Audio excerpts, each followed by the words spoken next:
very unusual times we are in tend to underscore that life is all about resiliency. The last few months have taught all of us to be flexible, be creative, and learn to adapt. As such, we are presenting our third annual First Responder Dinner and Awards in a hybrid modality. The presentations are virtual and pre-taped, so you can fast forward, rewind, or just ignore.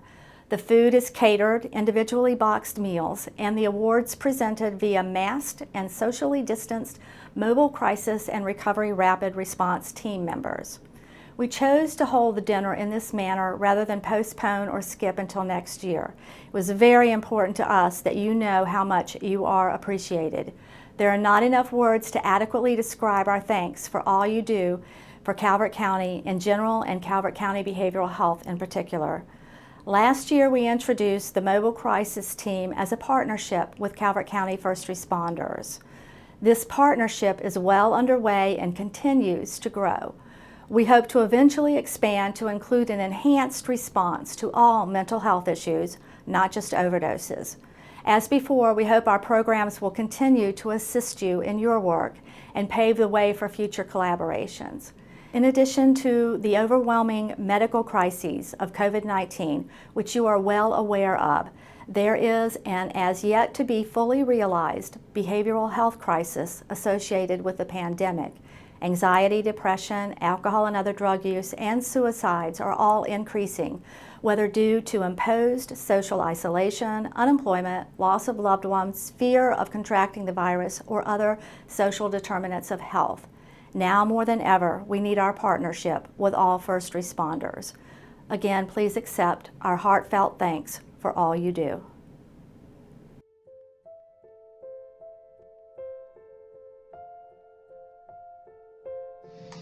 Hello, I'd like to thank the Calvert County Health Department and Calvert County Behavioral Health for this invite. My name is Jonathan and I'm in recovery. 16 years ago, I began seeking help for depression. And 9 years ago, I began abusing painkillers. I wish I could tell you that I suffered from a debilitating injury that led me to drug abuse, but that's not true.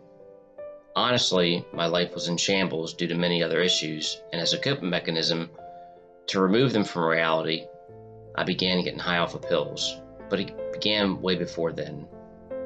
It started off with alcohol, and for most people, they can stop right there. But I was different and I needed more. I moved on to many other street drugs. Fortunately, I was able to function and lead a somewhat normal life. But as you know, that wasn't enough.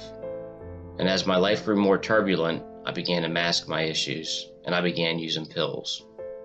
It was something that I had never experienced. It took me out of reality, and it separated me from everything that I knew and I loved. At the time, I was highly respected in the community and a ranked fire officer with a metropolitan fire department. For a few years, I was able to slide under the radar, but that didn't last long. I began to make mistakes, and eventually my walls came crashing down. In February of 2015, I had literally lost everything. I was now in the darkest place of my life. My $500 a day addiction had cost me everything. I had lost my career and pension. My wife was threatening a divorce. I was $50,000 in debt, preparing for bankruptcy, being chased after the IRS for non-payment of $20,000 in back taxes, and I was foreclosing on my house. With nowhere else to turn, I chose suicide. It was a fast and easy escape. I don't want to go into all the details, and I'm not going to get spiritual on you, but what I will tell you is that on that day, the gun that I had backfired, and it was a gun that I had shot many times before. A couple days later, on February 28th, 2015, I left for rehab. During my time there, I learned many things about myself. My childhood was different from what most people had. I coped with things differently than most people, and I learned that I had a disease.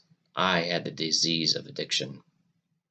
I've now been clean from drugs for the past 5 years. Some days are easier than others, and some days are harder than others. As a matter of fact, just a few days ago, I lost my grandfather and I lost my cousin. But what I've learned in the past 5 years is I take it one day at a time. And honestly, some days I take it 1 hour at a time and 1 minute at a time. But that's okay, because I'm grateful for today. I'm grateful for every single day that goes by.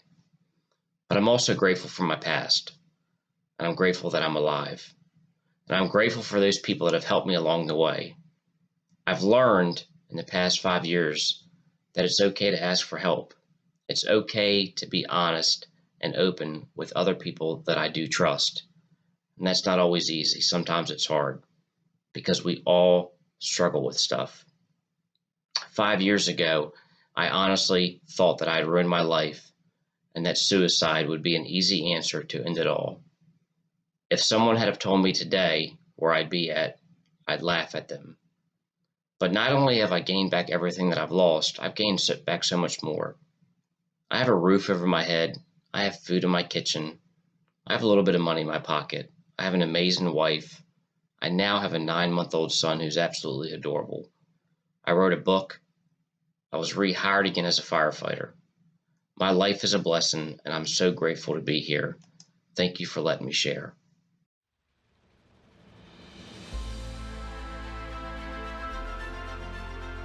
Last year, I started the presentation of these awards by defining what a hero is. During these trying times, it is even more evident. Hero, a person who is admired or idolized for courage, outstanding achievements, or noble qualities.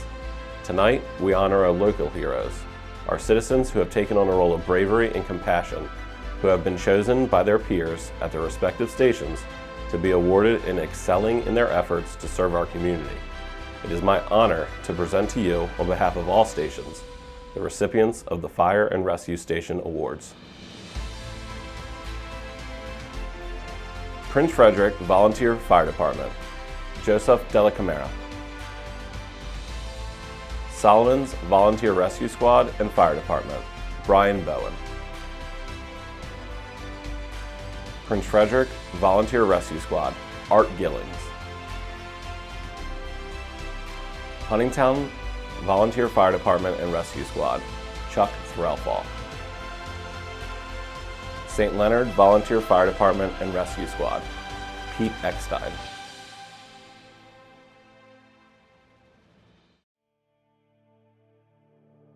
In essence, a police officer is expected to not only enforce the law, but enforce the law in a way that shows empathy, compassion, and trust for all individuals within their community, regardless of religion, race, creed, or nationality. On a daily basis, our Calvert County officers are responsible for making quick, skilled decisions. These decisions affect the lives and the well-being of our community. This is why our officers are held to such high standards. It is critical for our officers to have these skills while handling situations involving individuals who suffer from behavioral health conditions, such as substance abuse and mental health disorders. Without the compassion of law enforcement, many individuals who suffer from behavioral health conditions would not get the help that they need.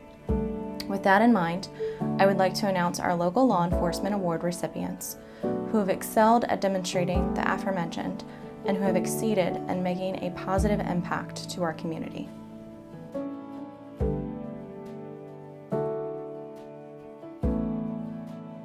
Our first law enforcement award recipient is from the Calvert County Sheriff's Office.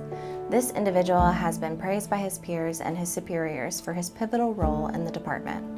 In October 2016, after being a patrol officer for the Anne Arundel County Sheriff's Office, DFC Timothy Zepkowski joined the Calvert County Sheriff's Office.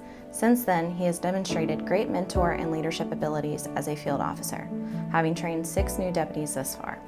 His role in the department has not gone unnoticed, as this will be not the first time that DFC Zepkowski is being recognized. We thank you for all that you do. Our second recipient is from the Maryland State Police Barrack U, a woman who has taken incredible measures to dedicate her role as corporal to the behavioral health field. During her college career at James Mason, Corporal Casey Ruth strived to better understand individuals with behavioral health conditions by enrolling in many classes related to behavioral health and the criminal justice system. Corporal Casey Ruth has furthered her knowledge by enrolling and completing crisis intervention team training.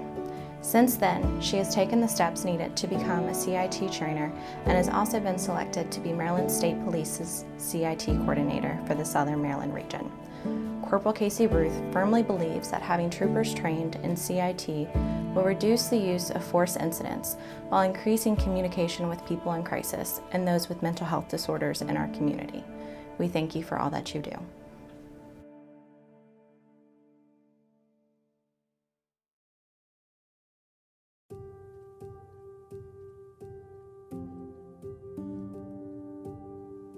On October 17, 2019, after nearly a year of planning, Calvert County Behavioral Health launched their Mobile Crisis Team, a unit specially designed to provide immediate assistance to individuals in acute opioid crisis.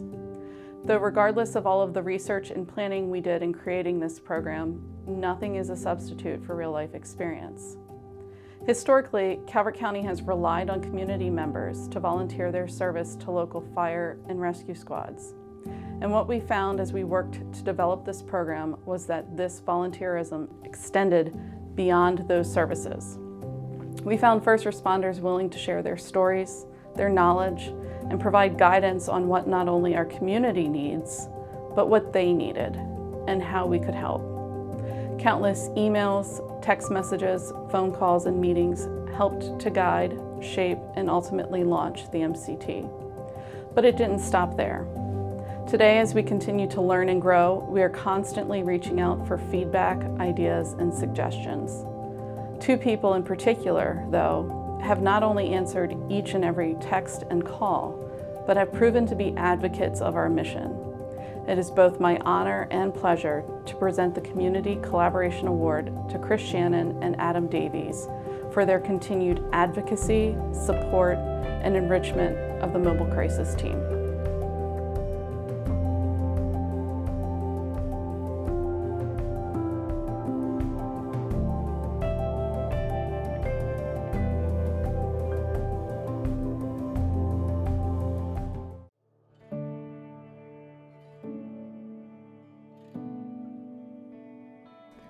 Good afternoon. My name is Megan Sarikaya, and I'm the Recovery Support Supervisor with Calvert County Behavioral Health.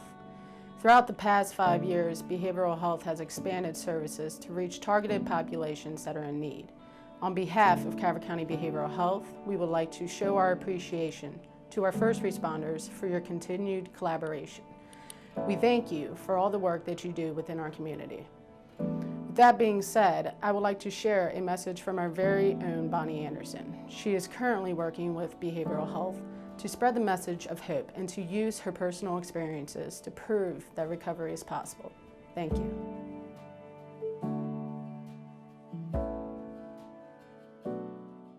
Hey everyone, my name is Bonnie. I am currently employed with Calvert County Behavioral Health as a peer recovery specialist. I am also part of the Mobile Crisis Team.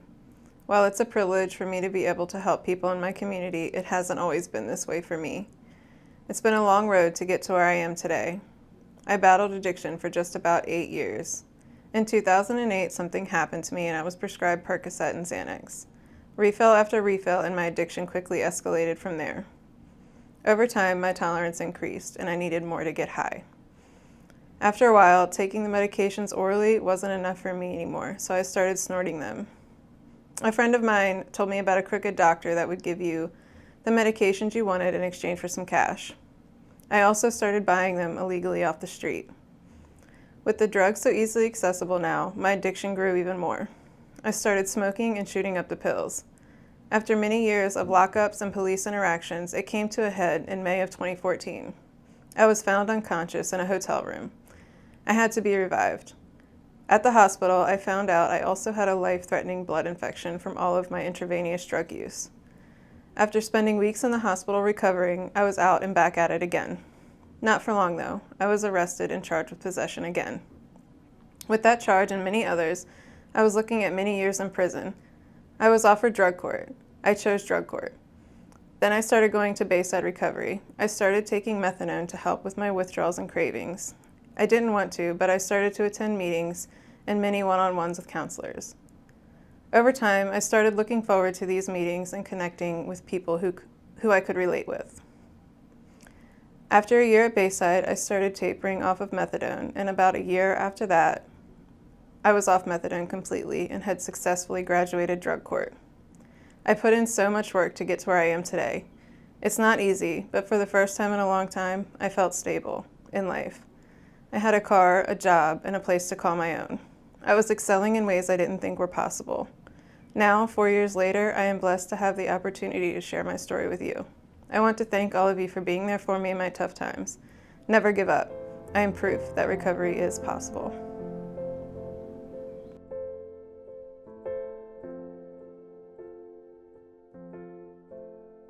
For those I've not had a chance to meet, I'm Dr. Polsky, head of the Calvert Health Department. It's my honor to have this opportunity to thank you for all the work that you do. This has been quite a year. Even for the most experienced first responder, I doubt anyone has seen anything like what we've been through with coronavirus. Add to that continued overdoses and increased mental health problems. This is a year that none of us are likely to forget. I thank you for all stepping up to the challenges despite increased personal risks due to COVID and managing the worry from many of your family members as you've continued to serve your community. I hope you all get a bit of a break before what may be a rough fall and winter. We saw a reduction in overdoses in the months prior to Calvert's first COVID cases. This was in part due to your efforts to get people stabilized and your work with the health department's mobile crisis team to get them into treatment. It's my hope that the health and economic stresses of COVID do not lead to a rebound in overdoses as the year goes on. Regardless, I know that you will be there to do the work that needs to be done. On behalf of the health department, thank you very much for all that you do 24/7. Stay safe and stay strong.